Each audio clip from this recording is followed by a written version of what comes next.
Gurur Brahma, Gurur Vishnu, Gurur Devo Maheshwaraha, Gurureva Param Brahma, Tasmai Shri Gurave Namaha.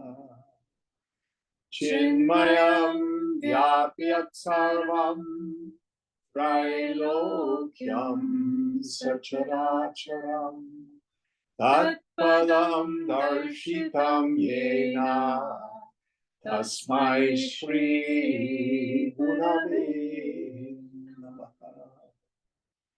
Tvameva Mata Chapita Tvameva Tvameva Bandhuscha Sakha Tvameva Tvameva Vidyat Ravivam Tvameva Tvameva Sarvam Mama Deva Deva Tvameva Sarvam Mama Deva Deva.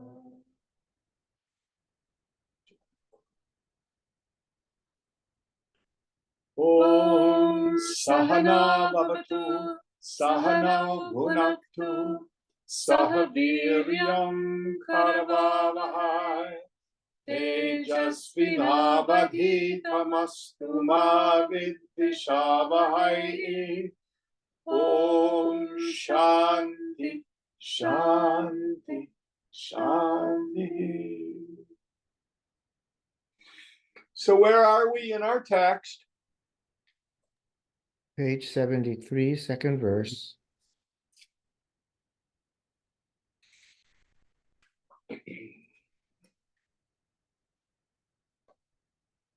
Naman sat chakshusha nishtha brahma vigyani namiyam drishtim shakya swataha siddha vidusham saiva keshava.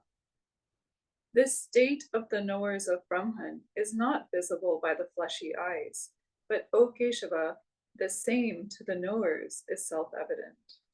Yes. So the marks, the way to identify a knower of Brahman is not something we can do with the visual eyes, and this can confuse people.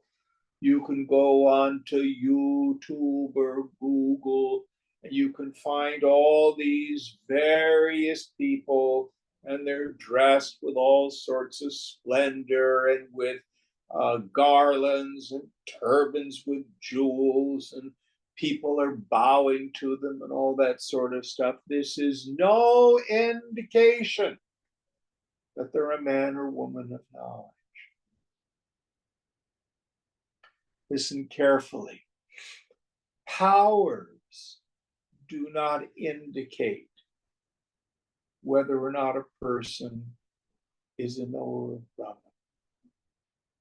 We talked about this in prior verses. Siddhis or powers are simply acquired through tapas, through mental gymnastics, basically. Having powers like astral projection, flying through the air, reading people's minds, etc., are all things we can learn. One of the things that the traditions teach us is what a human being is capable of doing is much more than most of us think. Just like a human being can be an Olympic gymnast. You know, that's incredible to see these young men and women flying through the air and stuff like that. But that's not an indication of being a knower of Brahman.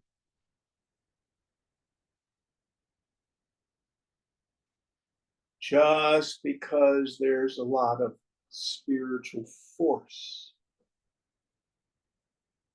and a power doesn't mean it either. So what Vidyaranya is saying here, one person of knowledge can recognize another.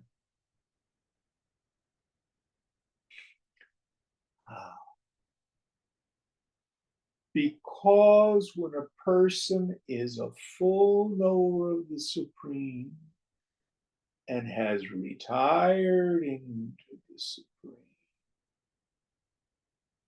their mind becomes like a clear crystal because of their profound emptiness.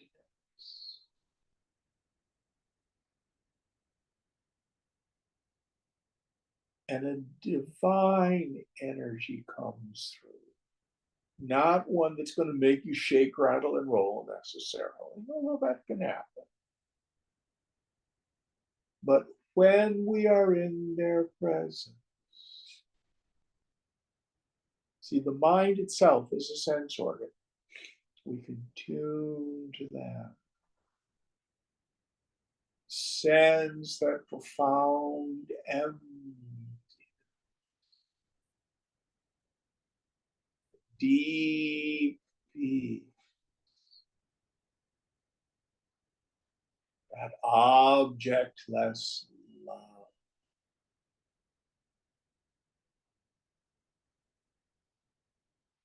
So if a person knows that place in themselves, they can instantly spot it in another person. You and I can do it too, if we're sensitive.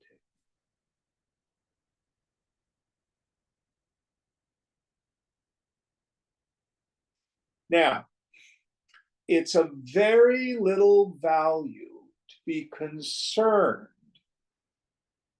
about the spiritual experience of another person, mainly because you have no idea what they know and whether or not they're bullshitting you.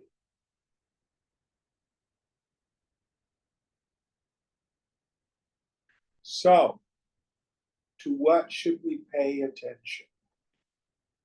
If we are in the presence of a teacher, and in that interaction, she has the skill to turn our minds back upon the self, myself. At least when I'm in that satsang, my doubts fall away. It's clear to me, oh, I am that space of pure awareness. Chidananda Rupa.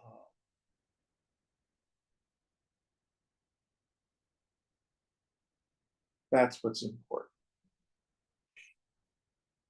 Too often times you can watch a YouTube video and there'll be some teacher talking and everybody's just so clearly devoted to them.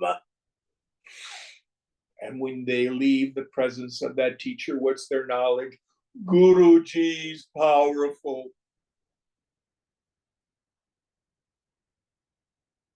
What use is that?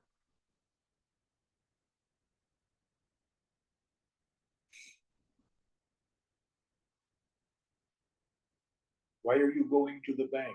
Oh, I had the darshan of Donald Trump. He's very, very rich. I'm going to the bank, so I have lots of money now. Wow. Being in the presence of a wealthy person doesn't make you and me wealthy. Being in the presence of the Guru, in and of itself, does not free us. If the teacher can wield a valid means of knowledge, then in that relationship, we should come to the point where I know my own self nature, and the teacher disappears. The external guru is a temporary psychological device, as Swamiji used to say.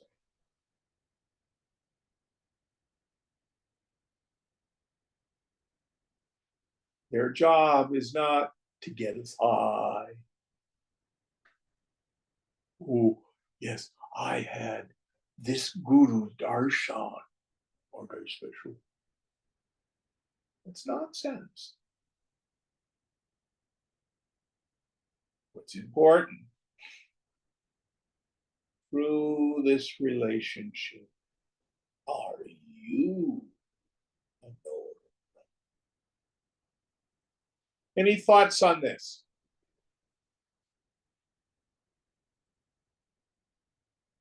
Next verse.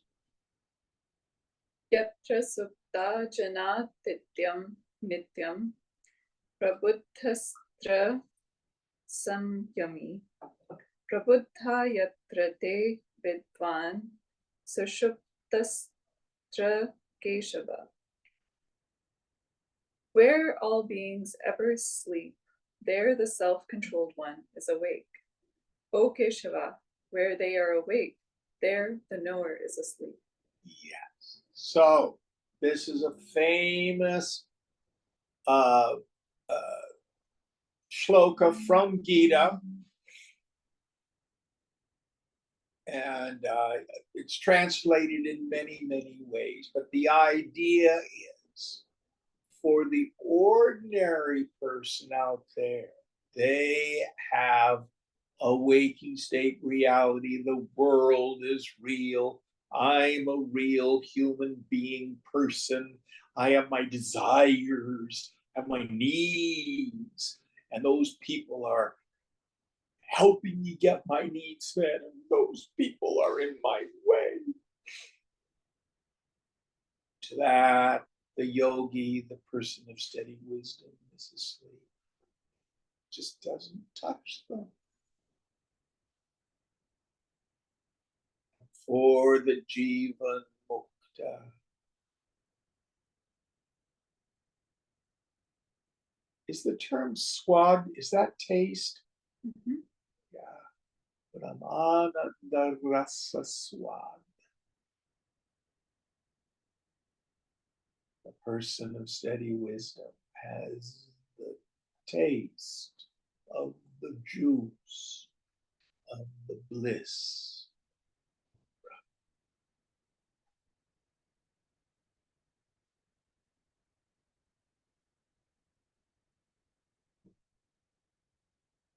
And they're awake to that. The ordinary people in the world don't even know it exists.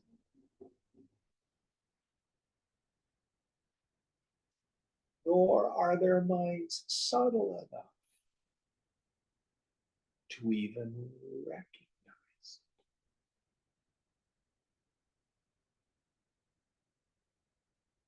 Some are. Got to tell you just the cutest story. So I went to a wedding over the weekend. A dear friend of mine was getting married, and he'd asked me to be his best man. So it was the hotel at which we were staying was in Cupertino. So I took the BART from 19th Street down to Berryessa, never taken it down to that new station. Then I took an Uber from the BART station to the hotel in Cupertino. So this Indian fellow picks me up, and we start to talk and stuff like that. Come to find out he's a Punjabi, and I said, "Oh, is your family sick?" And he says, "Well, yes, but I'm actually really a Hindu." And I said, "Oh, really?" He says, "Yes, I'm a disciple of Neem Karoli Baba." And I says, "Oh, yes, you know." And I said, I never, of course, had his darshan, but I had Ram Das's darshan and Krishna Das. So we started to talk, and then all of a sudden he just starts to, tune up.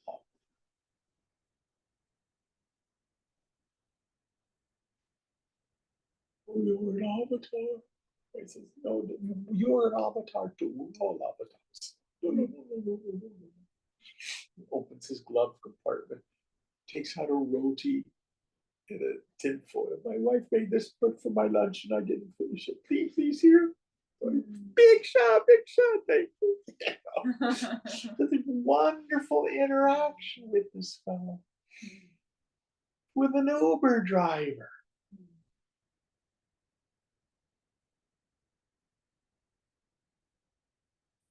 It's everywhere. It's nowhere. It was fun to meet another yogi.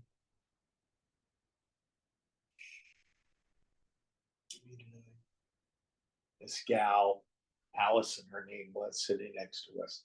She had no idea what was going on. It was a shared Uber. All right, next verse.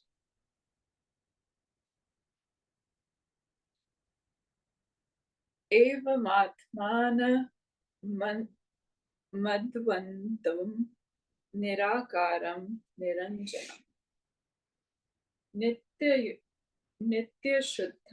nirabhasam satchinmatram paramritam yo vijanati vedanteha sanubhutya cha nishchintam. Sote varnashrami proktaha sa eva guruttama. He who knows from the Vedanta and then is firmly convinced of it by his own direct and immediate awareness of the self, which is beyond the opposites, devoid of form, immaculate, ever pure, devoid of delusion, and which is pure intelligence, existence, and bliss supreme, is called the Ativarnashamin, and he alone is the best preceptor or guru. Yes. So what he's saying, the best guru, I love the way it's laid out in Viveka Chudamani by Shankara. Mind you, the first qualification of a fit teacher is Shrotriyam.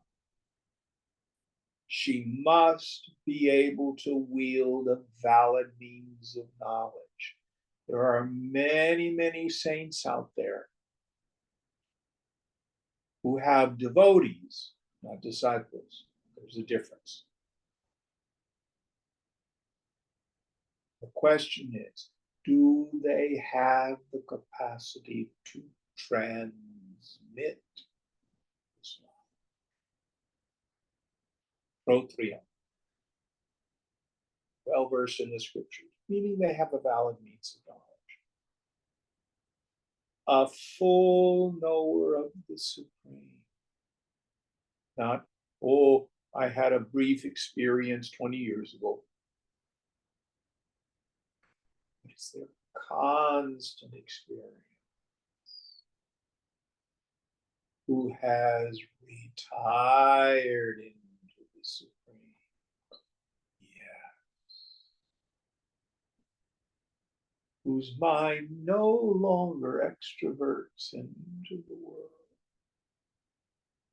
Unafflicted by desires or cravings. Doesn't happen.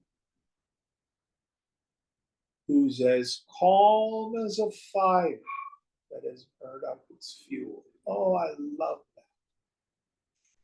Because if you see a campfire and all the singing and the cooking is gone and it's late in the evening and the coals are banged, it's the fire that's burned up its fuel. What was that fire 3-4 hours ago? A raging, beautiful bonfire. What does it mean? As St. Augustine says, every saint has a past, and every sinner has a future.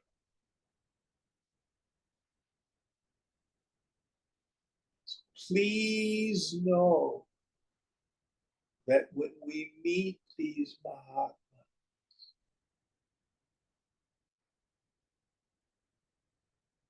they're just like you and me.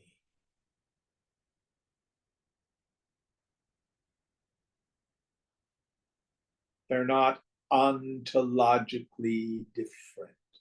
They're not a different species.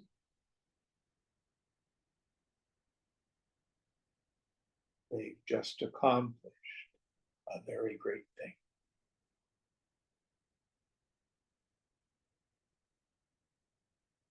Let me give you a worldly example.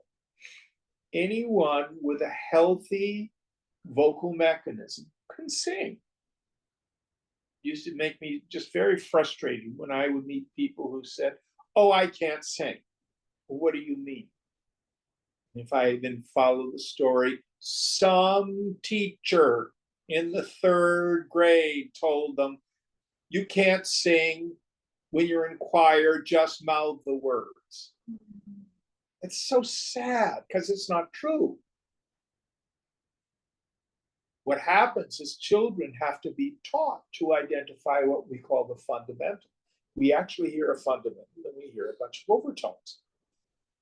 But we're not born with the ability to identify which of these pitches we should try to match. Something we learn. But just because you and I can chant bhajans doesn't mean we're going to sing like Leontyne Price or Luciano Pavarotti. That means not only God has given these people a great instrument, but they've worked really hard to accomplish what they've accomplished. Spiritual path is much the same.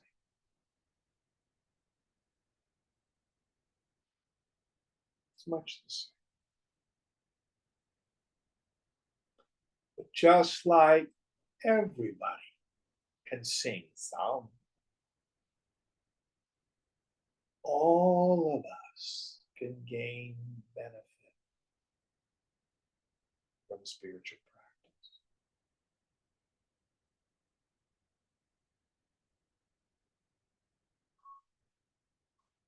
It's a value to everybody.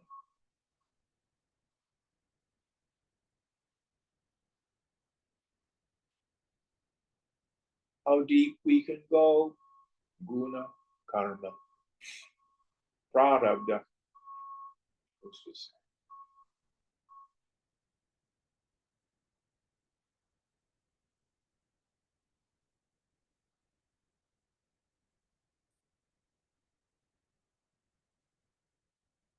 So, what is the experience of the Jivan Mukti?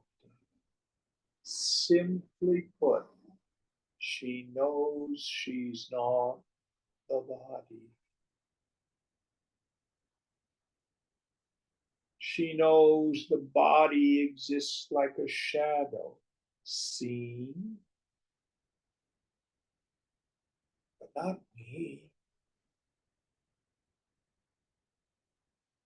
She knows the feelings and the thoughts, though seen, are not real.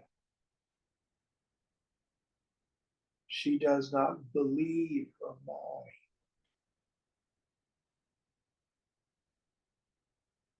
She knows through direct experience that she's not a person, an individual.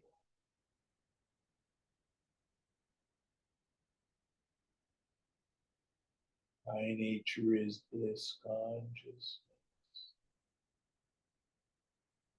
She knows the phenomenal world is just a virtual reality, seen, but not real.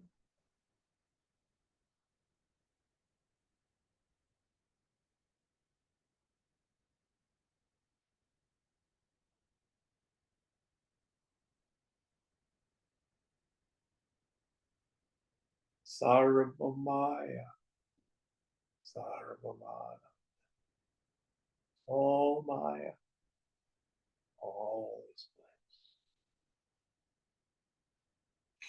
Next verse.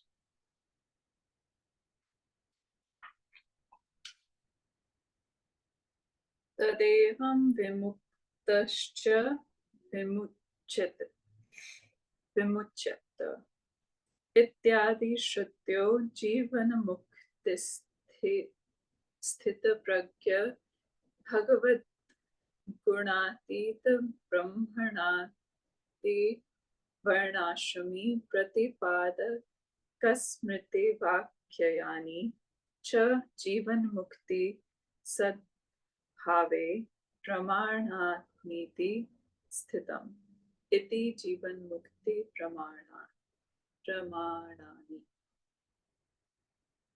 So in this way, through the Shruti texts such as once liberated is liberated again, Katha Upanishad, and the Smriti texts demonstrating Jivan Mukta, Sthita Prajna, Bhagavad Bhakta, Gunatita, Brahmana, Ati Varnashramin, it is conclusively proved that Jivan Mukti is a reality.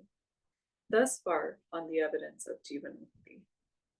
So he sums up this section here with the idea, don't believe people who say the only valid liberation is that which you attain after death.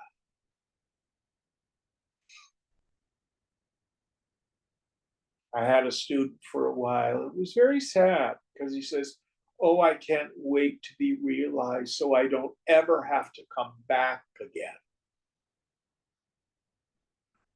What does that statement illuminate? This guy may not have a lot of attachments, but he sure do have aversions. Doesn't like the world, being in the world. The mark of the Jivan Mukta, the Sthita Prajna Purusha, right here, right now. She's free because she knows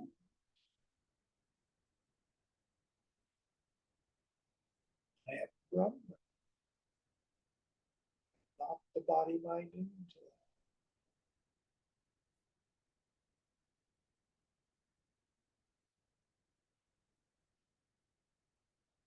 Now listen carefully.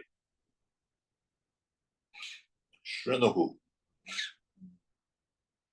The scriptures talk about these apparently two states, being Jivan Mukta, liberated while here in the body, and Videha Mukta, liberated beyond the body. I tell you, they're the same thing.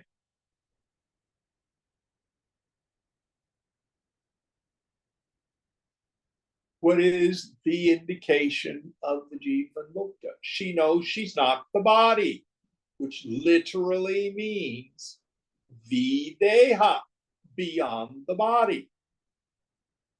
She has no concern whether the body appears or disappears. On a sunny day, you walk around, you see your shadow. If it's overcast, you walk around and you don't see your shadow. Do you care? Do you? No. No. You have no concern for your shadow. That's the mark of the liberated person.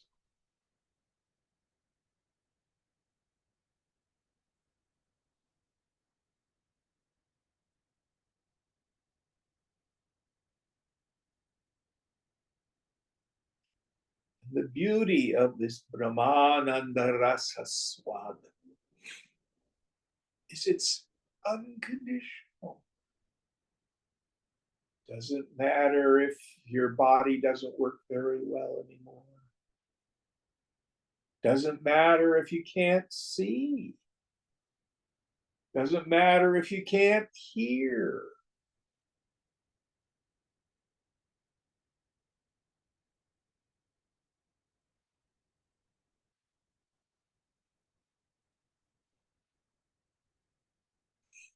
I'm reminded of Swamiji that maybe the last year of his life, he couldn't even walk. They pushed him around in a wheelchair. Congestive heart failure, long-term insulin-dependent diabetic.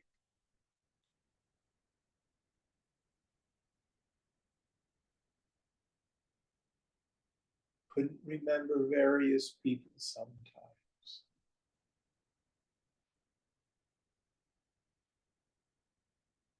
Oh, but so empty.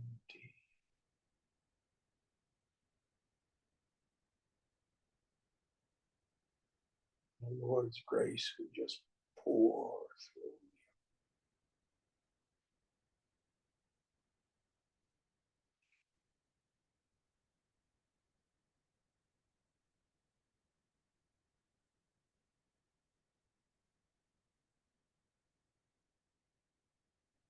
Mark of the person of steady wisdom. So they don't care whether the body is perceived.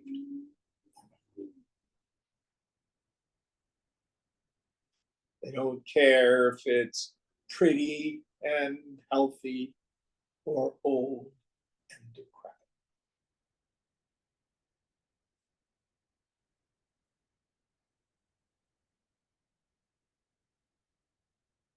Next verse. Iti Srimantharanaya Pranite Jivan Mukti Viveka Prathama Jivan Mukti Pramana Prakaranam. Thus, in the Jivan Mukti Viveka, written by Sri Vidaranya, ends the first chapter on the evidence of Jivan Mukti. Okay, first chapter. Let's plow on. Dvitiyam Vasanakshaya Prakaranam. Second chapter on the effacement of the latent impressions. So latent impressions here is this particular translator's translation of the term vasana. Let's review for a moment what is a vasana. Vasana in our tradition is a subset of sanskara. Other traditions will use the term sanskara or the Pali sankara to mean impression. Essentially, the words are very close. Sanskara simply means an impression. So can you see that that's a table? Yes? Yes. That you know it's a table is due to sanskara. You were taught that it's a table. If you were an Australian Aborigine, you would not see a table. What you would see is firewood. When the tree is growing in the ground, it's a tree. If it's dead, it's firewood. They don't have tables. Antithetically, when frozen water stuff comes out of the sky, what do you and I call it? Snow. Snow. Eskimos have 35 words for snow.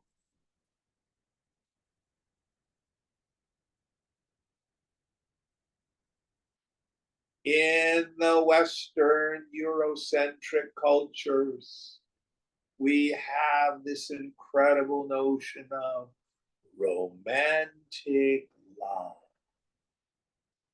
When I fall in love, will be forever. We write songs, plays, movies about it. There is no word for romantic love in Sanskrit. We have two words, sthiyati and lubyati. Both have negative connotations. One is being oily, the other is having, intense attachment. Lust, we would say. It's made fun of in the poetry and the plays.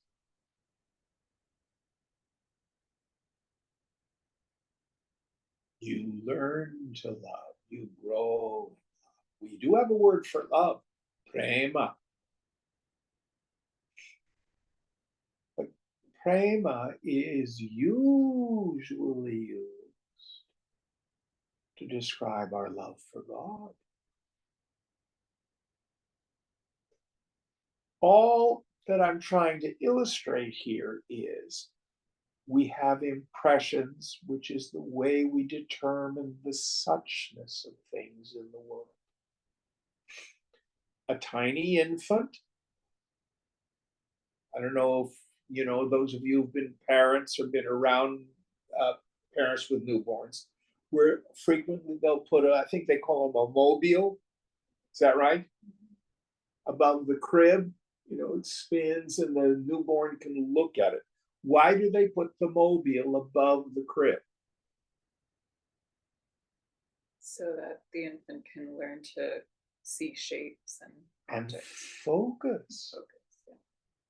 Who says you're supposed to be able to focus? If you put your finger close and you put your finger far away, your eye is actually undergone a change. So the focal point will change. When you're a little bit older, you'll find your arms get shorter. You have to put the book further and further out in order to read. Why? The eye won't focus. We are taught these things. Now, sanskaras are not inherently problematic, but a subset of sanskara is vasana. Comes from the root vasati, which means to linger or to dwell overnight. So perhaps one of the best examples of this is if someone has a perfume or a cologne and they're in a room and then they leave the room and it's a distinctive fragrance that you identify with it. You go, oh, Soundarya must have been here. I can smell her fragrance. It lingers. So we think of a vasana as something that lingers. It's an impression left in the unconscious as the result of previously performed egoistic actions and experiences. So it always has the qualities of I-ness and minus. And it is formed by chintya. Chintya in Hindi means worry. Is that right? Chinta, yeah. Chinta? Mm-hmm. In Sanskrit, chintya means after the fact thinking, rumination over the experience. So we ruminate, we think about an experience from the past. We determine, oh, that was really pleasurable. That was horrible. Never going to do that again. That leaves a special kind of impression in the mind called a vasana. And it makes us want to repeat that experience. If it was pleasurable, we want to get what we wanted to have again. If it was unpleasant, we will in the future avoid that person, place, thing, or condition. This is the nature of a vasana. Now, a vasana has two powers. It's very important to know. Avarana Shakti and Vikshepa Shakti. Avarana Shakti means veiling power, obscuring power, darkening power. Vikshepa Shakti means projecting power or agitating power. So when the mind is under the influence of vasana, first, the avarana Shakti causes the non-apprehension of my essential nature. Even though the fact that I am being, that I am awareness, and that's changeless, which is the most real, constant, present fact in my mind, I do not apprehend that. I have the non-apprehension of that. And then we have the subsequent misapprehension, vikshepa shakti. I think I'm a person. With that comes a feeling of discontent. I'm not enough, the world's not enough. So we posit a goal. I may think the phenomenal world is real, and I have to struggle toward that goal. That's the dream of ego. That's the dream of samsara. First comes veiling power, then comes projecting power. Now, Shankara uses a wonderful image. It is like a silkworm spinning its cocoon. You'd think with one vasana, I'll indiscriminately dance with an object of the senses, and after the fact, like, oh, that was so cool. I would really want to do that again. I love doing that. We think it's so harmless. Could the silkworm chew its way through one little thread of silk? Probably. But you and I don't do the tapas. So like the silkworm, there's one thread, and then another thread, and then another thread, another thread.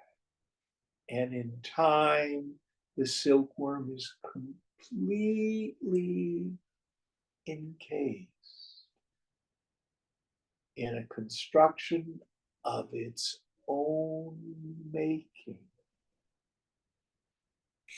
So you and I build our ignorance over lifetimes. Billions of vasanas.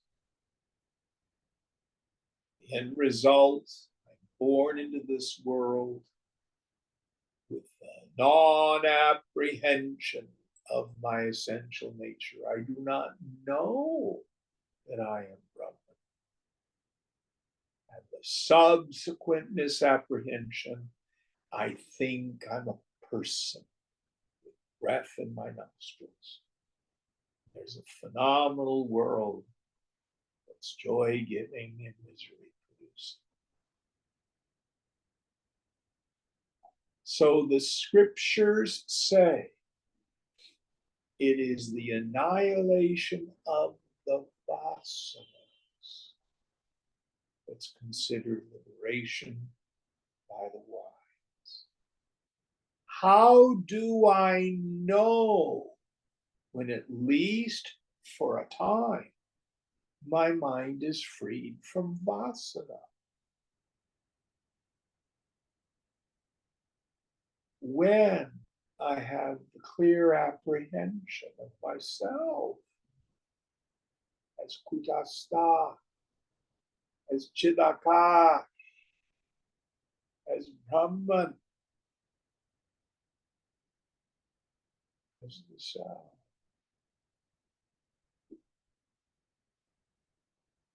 We allow the mind to tune up and get quiet. Just listen to the traffic for a Who hears it? What hears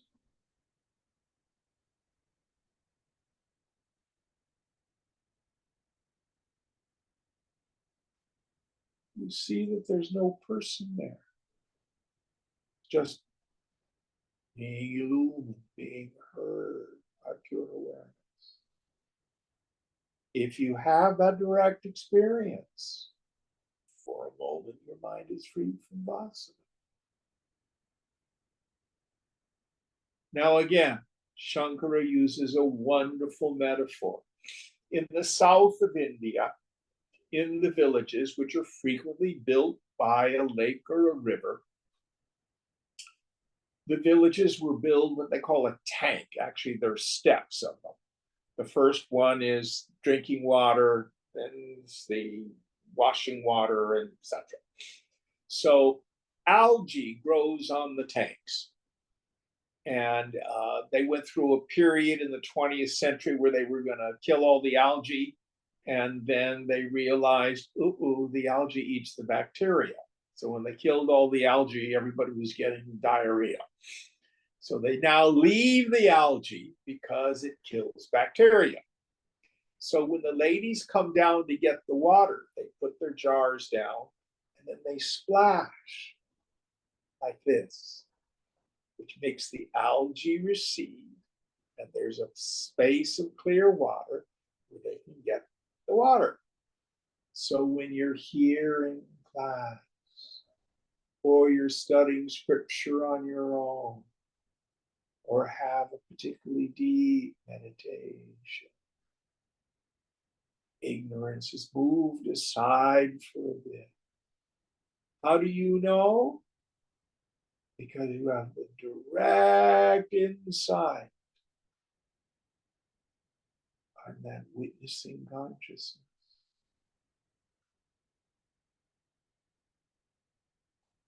For that period of time, your mind is free from vasana. Now, back to our Kerala village. After the ladies walk back to the village, what happens to the tank? Well, the algae comes back. Mm-hmm. So frequently, that's you and me. I leave my meditation at the end of my scripture study after satsang. I'm a person and I have issues and I have this to do and yada, yada, yada. My ignorance comes back. So this is why the scriptures, why Shankara at least says, it is the annihilation of the vasanas here and now that's considered liberation by the one. How do we eliminate them? Okay. Karma yoga is a way to exhaust vasana without creating new ones. But when the mind gets subtle enough, atma vichara, inquiry into the nature of the self, nothing burns vasana faster and more completely. We inquire into the nature of the self, have those moments of direct experience. Aham brahmasmi, I am Brahman. There's nobody there.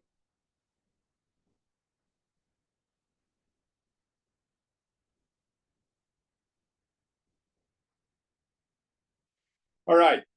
Any thoughts or questions about the teaching around vasana? Its power, its results, and its elimination. Let's see what Vidyaranya says on it now. Atha Jivan Mukti Sadhanam Nirupayamaha Tattva Jnanam Manonasha Vasana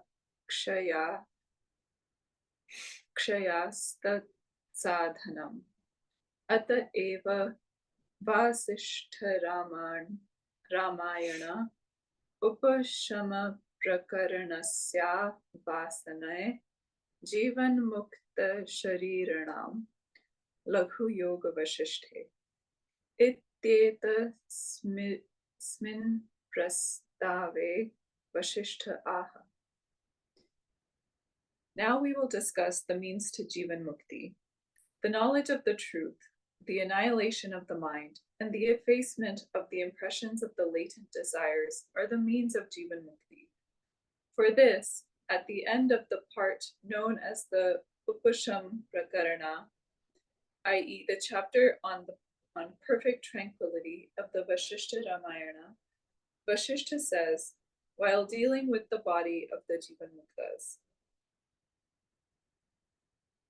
So he's setting up here.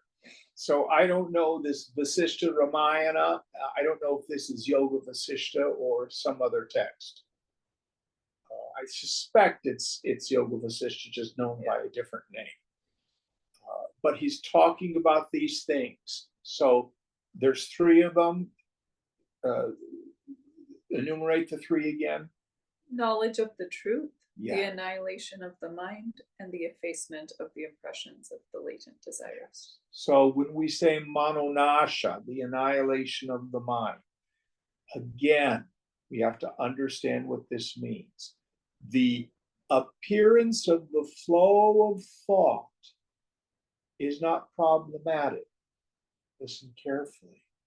In the end, even desire is not an impediment to realization.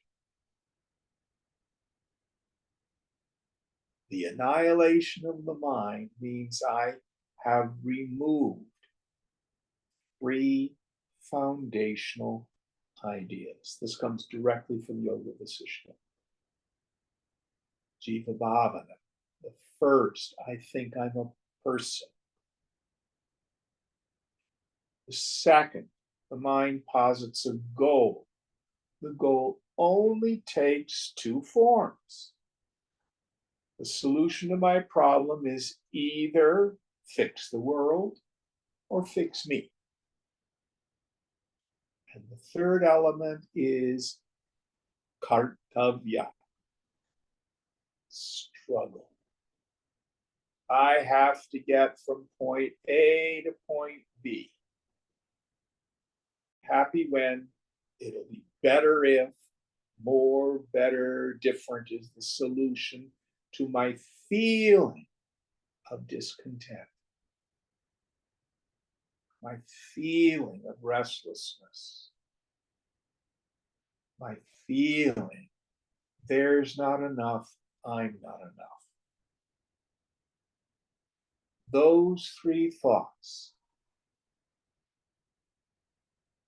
are the foundation from which the whole structure of ego is built. Destroy those three, we call that manonasha, the destruction of the mind. We need to be clear on this because it's not a state of insensibility.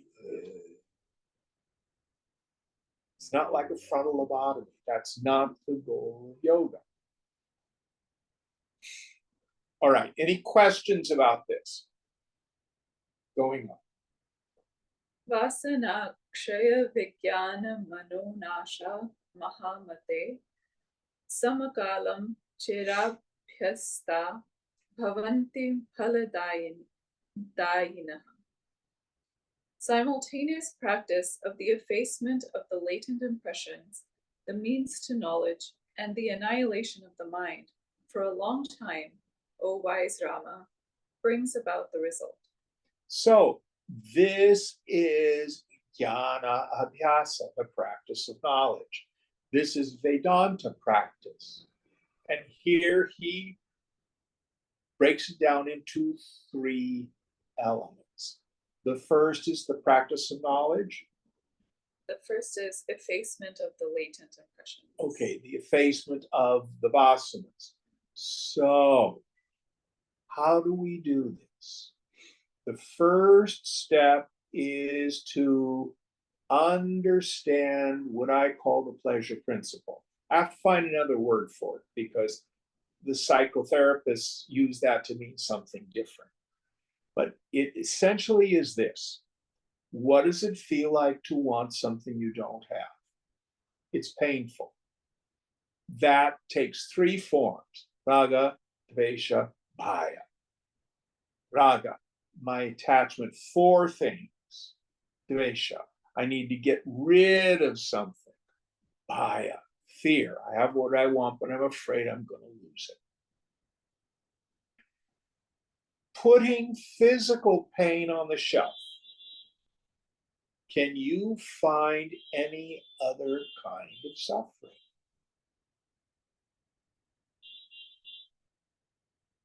Nope. What does it feel like when I get what I want?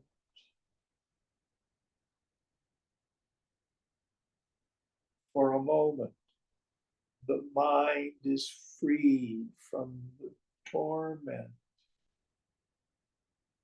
of craving, of kama, of spritha, longing. The fool thinks the joy, the peace, the happiness is in the object. The yogi understands is I have used that medium to create a mediated experience of my own self-nature. Why? Because my swarup, my self-nature, is happiness. And in my ignorance, I keep going after that stuff. So the yogi needs to pay attention to his suffering. Don't be a fool. Be mindful. Understand if I'm really unhappy, it's not because I'm not getting what I want. I'm unhappy because I'm stuck wanting. Attachment, aversion, I fear that I'm going to lose what I want. Then also make friends with your own ananda. When you get what you want, pay attention to that experience. You mean the happiness I get from good food, making love, hearing music, reading a good book, being complimented by others, does the same thing to my mind? Yes. But I get confused because of the diversity of the sensory experiences. So you've got to pay attention to your happiness. Now, it does vary in intensity and it does vary in duration, depending on how badly I wanted the object of desire and how completely it satisfied that longing.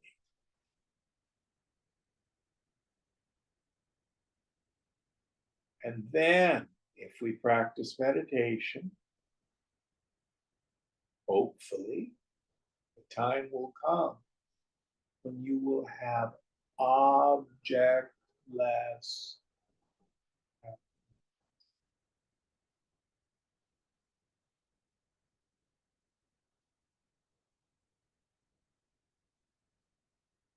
Begin to see, it really is my swarup, my self-nature. So this is the first step in the annihilation of asana. This is what gives us the impetus to begin the practice of vairagya. That desire, you don't achieve it overnight, to give up attachment to all experiences gained through the senses and all personal sense of self.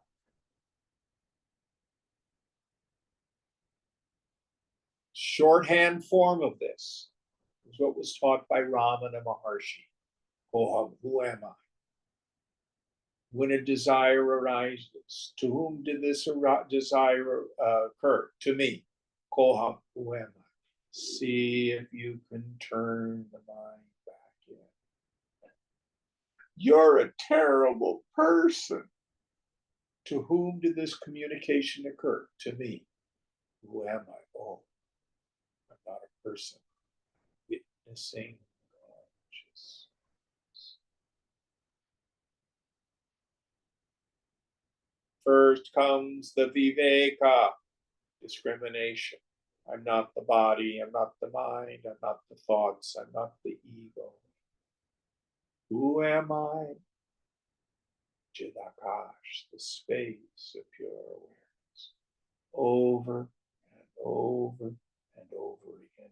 Viveka Vairagya. The two main practices of jnana abhyasa. So first was the practice of knowledge. What was the second one? The first was the effacement of vasana. Excuse me, yeah. And the second was the means to knowledge. The means to knowledge. The means to knowledge here is first the Shravana. We hear the scriptures. We can hear it from the Guru. We can hear it by reading the scriptures with a good commentary. Mananam, we think about it. And then nididhyasana, long, continuous meditation on the self. And the third one? The annihilation of the mind. Yes, in meditation. Swamiji always used to say, the way to heal the mind is to get out of the mind. We practice Sakshi Bhava, attitude of the witness. Take on the mantra. I have no thoughts or feelings of my own. None of my thoughts are real.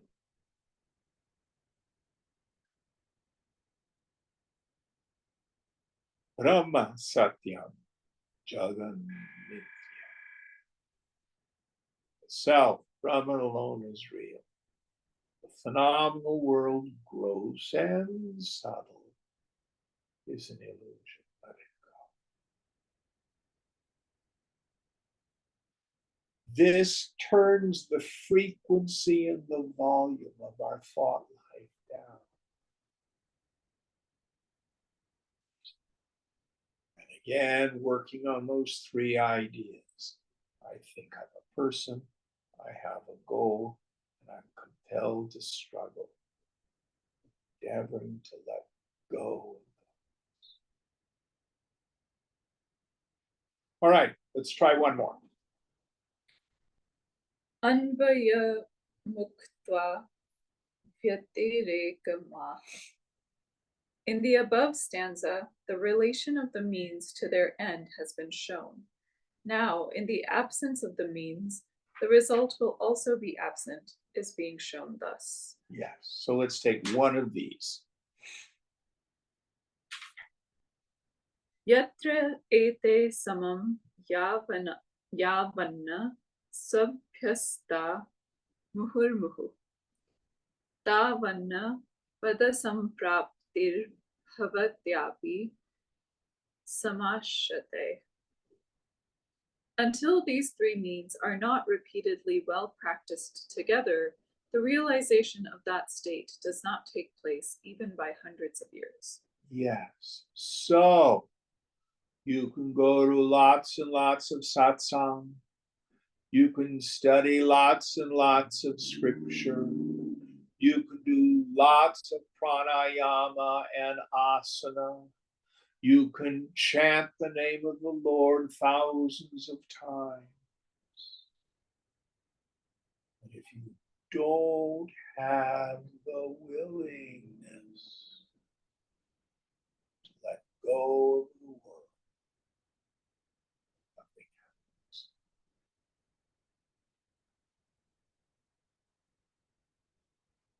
Or I've seen people, they go to lots of satsang, they watch YouTube gurus, they read lots of spiritual books, but no meditation. All they will have is paroksha jnana, indirect.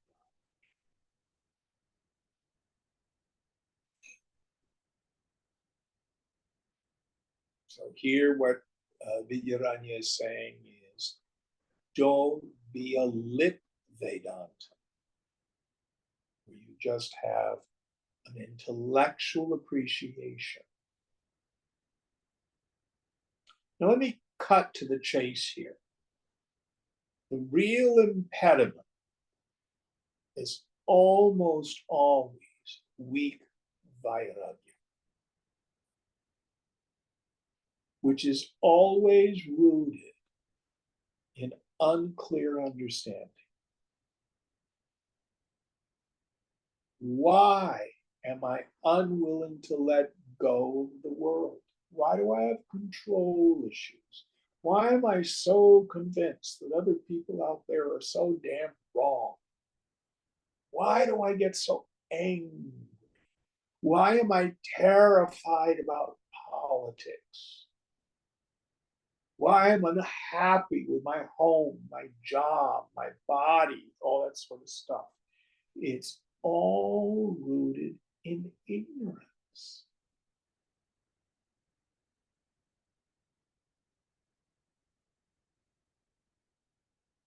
I have to go all the way back to that initial practice. If I'm wanting, which is painful, it's not because of the world. It's because I don't understand the cause of my suffering.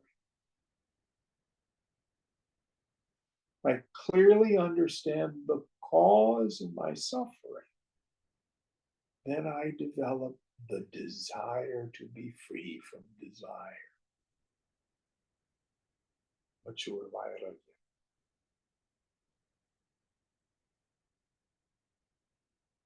If a person has mature vairagya, steady wisdom comes very easily and very quickly.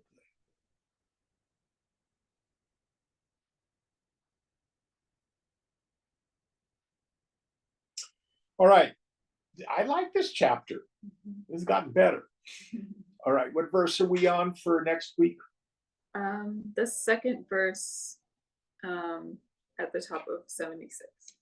Top of 76, second verse. Om Purnamada Purnamidam Purnat Purnamudachyate Purnasya Purnamadaya Purnameva Vashishyate. Om Shanti Shanti Shanti. Hari Om Shri Guru Pyo Namaha. Hari Om. Oh, that's it. Thank you all.